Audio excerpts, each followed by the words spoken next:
Hogs weighing less than 180 pounds is about 63% larger than last year, with Jersey market hogs arriving at processing plants from July through November of 2025.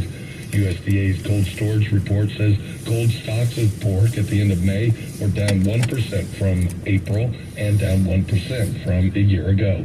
Ag Secretary Brooke Rollins announced risk-based port reopenings for cattle, bison, and equines from Mexico starting as early as July 7th. I seen it here. Just sitting there. Been there for fucking 5 minutes. Animal and Plant Health Inspection Service experts and their counterparts in Mexico to increase New World screwworm surveillance, detection, and eradication efforts is set to begin a phased reopening of the southern ports, starting with Douglas, Arizona.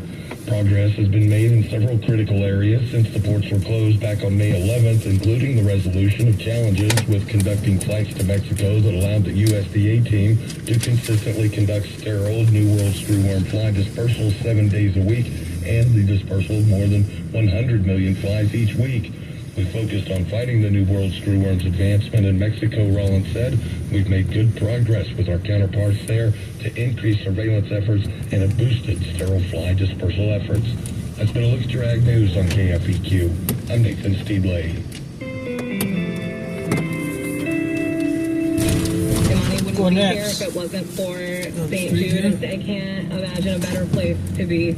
You know, it's a cliche thing to say, but I feel like my faith in humanity has been restored.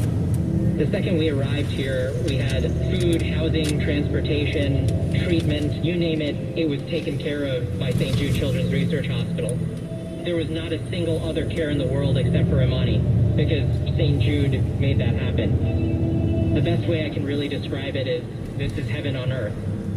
So the people who donate to St. Jude, you know, I just want them to know that I don't think anyone in this world or anything in this world has given me a greater gift. We came as two desperate parents, and they saved our daughter's life. Finding cures, saving children. Learn more at stjude.org.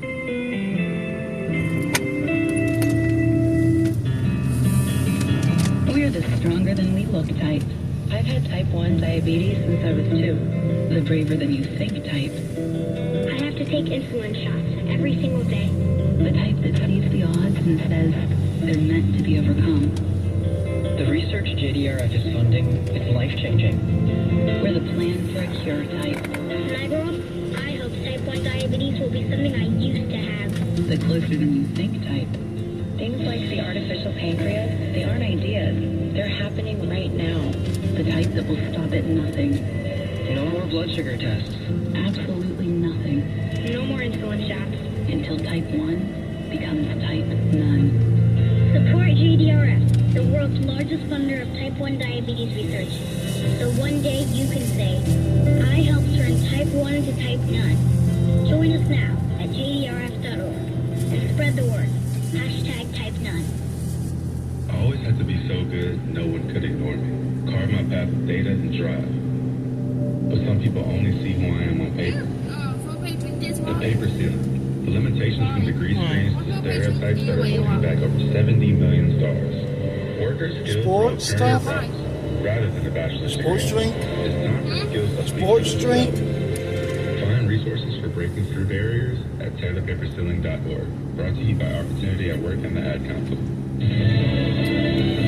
He will remain behind bars. I'm Lisa Becerra, Fox News. The judge has denied bail for Sean Diddy Combs after Combs was convicted of federal prostitution-related charges, but acquitted him on sex trafficking and racketeering counts. Both sides submitted arguments to the judge before this bail hearing that got underway at 5 p.m. local time. Prosecutors argued that Diddy should remain behind bars until his sentencing, and their arguments primarily recapped what we heard from them in trial. They told the judge that Diddy is a flight risk due to his wealth and resources, and they said there was also a risk with Diddy of witness tampering. They said he has a pattern of manipulation and control, and they cited the severity of the charges that Diddy faced at the start of this criminal investigation. Up to see me caught outside the federal courthouse in Manhattan. Combs' defense said argued he should be set free due to his ties to the West, including his young son and elderly mother. Just weeks before his trial was set to begin, the suspect in the 2022 killing of 4 University of Idaho students avoids a potential death sentence by accepting a plea deal. Ryan Koberger admitted that he did indeed kill those 4 University of Idaho students. Now, the families of Ethan Chapin and Madison Mogan both said that they support the idea of the plea deal. Steve Gonsalves, the father of Kaylee Gonsalves, refused to enter the court today as a protest against the plea deal. Fox's Jonathan Hunt in Boise. Prosecutors say there is no indication he knew any of the victims, though authorities have said that Koberger visited the neighborhood at least a dozen times before the killings. President Trump's spending bill now stalled in the House as lawmakers have put a test vote on hold. America's listening to Fox News. We all know the importance of good daily habits, whether it's getting your steps in, stretching those limbs, or eating right. Doing it on the regular is key. That's why if you're dealing with everyday aches and pain, it's time to bring Relief Factor into your routine. Relief Factor is a daily supplement that fights pain naturally. Developed by doctors, Relief Factor uses a special formula of 4 natural ingredients. Relief Factor doesn't just mask pain, it helps reduce or even eliminate it. In fact, the longer you take it, the more effective it is. So call 1-800-4-RELIEF and try their 3-week quick start for only $19.95. That's less than $1 a day. Simply call 1-800-4-RELIEF. That's 1-800-4-RELIEF. Wherever you're having pain, don't let it keep you from living the life you want. Make Relief Factor part of your daily routine. Go to ReliefFactor.com or call 1-800-4-RELIEF. That's 1-800-4-RELIEF.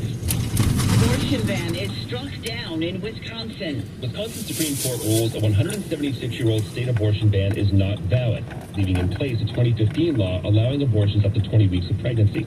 This upholds a lower court ruling that the 1849 law refers to the killing of a fetus without the mother's consent, not voluntary abortions. Abortion has been available in Wisconsin since that ruling in 2023. The state Supreme Court justices are elected, officially nonpartisan, if the abortion case ruling comes down 4-3. The newest justice, elected in April, campaigned as an abortion rights supporter for when maintaining what's understood to be the court's slim liberal majority.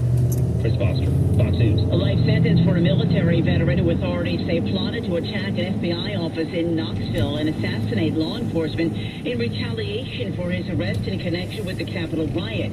Edward Kelly was convicted of conspiring to kill federal employees and other offenses last November. The mystery behind Amelia Earhart's plane could soon be solved. It's been 88 years.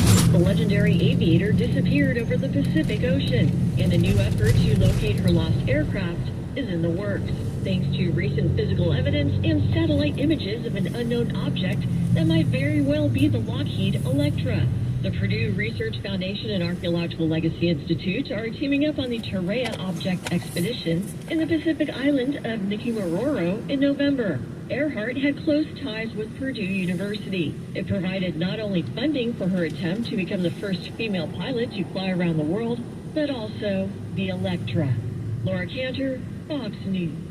Astronomers are monitoring an object headed toward Earth that may have wandered over from another solar system. The European Space Agency says the object's harmless and is currently near Jupiter and moving towards Mars. I'm Lisa Lucera. This is Fox News.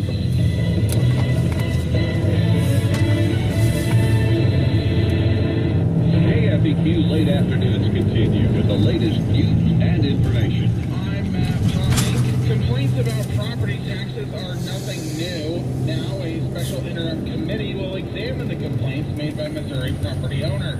State Representative Eve Van Scoik, a Republican from Savannah, will serve on the special interim committee on property tax reform. Van Scoik has been told nothing is off the table, and he wants the committee to examine the role of the State Tax Commission. He says the commission doesn't acknowledge the different makeup of counties across the state, especially the differences between rural and urban counties. Trying to reform the way assessments are done. I think that's really what our problem is right now, is the assessment process and how properties are valued in that, and how we're trying to make everything equal across the state. But really, markets aren't equal across the state. Markets vary from one location to another. Van Scoik says the State Tax Commission forces smaller counties to increase assessments to align with market value in one step, which hit some homeowners hard. The first meeting of the committee is scheduled for July 16th in Jefferson City. A bill designed to save the lives of hazing victims is waiting on a decision from Missouri Governor Mike Kehoe. A wide-ranging child protection bill passed by the legislature includes Danny's Law, named for former Mizzou student Danny Santulli, who suffered severe brain injuries from binge drinking during a frat party. David Bianchi, attorney for the Santulli family, says Danny's Law will incentivize people present at a hazing incident to come to the victim's aid by immunizing them from prosecution. A new class will be enshrined forever into the St. Joseph Area Sports Hall of Fame next month. It's a class that St. Joseph Sports Commission Executive Director Brett Easley said has a lot of depth. He points out this class is a legendary broadcaster, a Hall of Fame's first professional boxer, a personal trainer, a powerlifter, and 2 NFL athletes.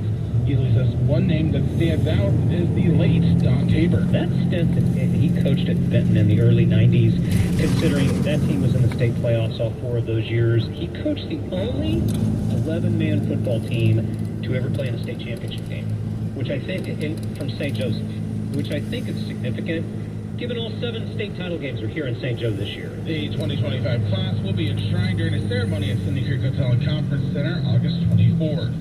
Mission accomplished, so says Governor Mike Kehoe, who expects to deal soon as a result of a trade mission to France. Mainly with companies that are looking to come in here as a result of aerospace industry and a few other industries that we talked to over there. We had quite a few very productive meetings where we have ongoing conversations and projects working with some companies that want to move to Missouri. According to Missouri Partnership, a public-private economic development organization, the state has more than 100 aerospace manufacturers, including St. Louis-based Boeing. That's news. I'm Matt Pike. These stories and more, StJosephPost.com. You know what hope is? Hope is action. Carving a path forward, even when it's hard. And kids still know how to dream. They're the best athletes. So at Child Fund, hope means helping millions of children living in poverty worldwide to grow up healthy, educated, skilled, and so all those good things can come true for them, safe.